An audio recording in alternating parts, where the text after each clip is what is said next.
Hi everyone!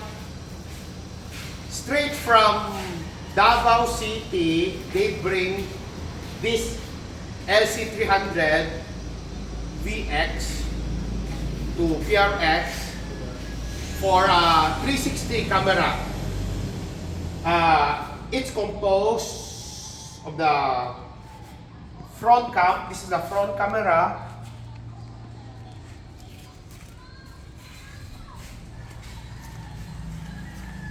The left cam will replace this portion.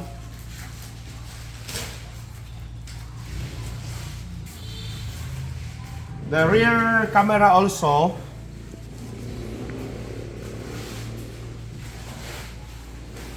And also the right cam. Okay, I'll show you how it's works. Okay.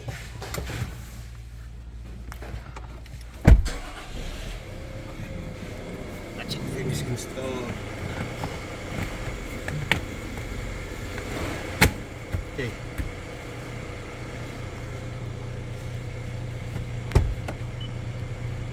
Okay. When you go reverse, please close the door. When you go reverse, this what will it comes out from the screen.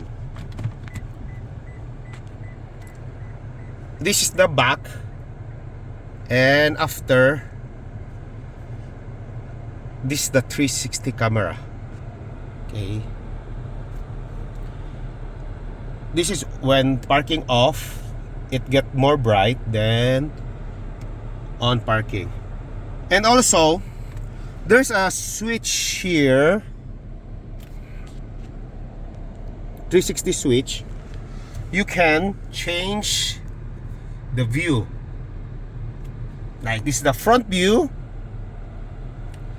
Next, you can look on the left side. As you can see, I'm turning the left wheel steering,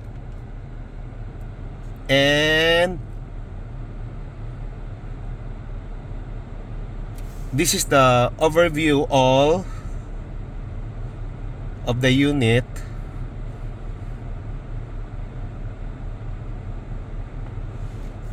Okay.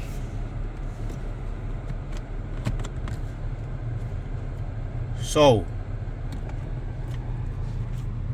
we also this is recommended for the GXR, the base model of the LC300, the VX, and the VXR, because those units are not equipped with 360 camera. These are plug and play 360 cam and very high resolution during night time.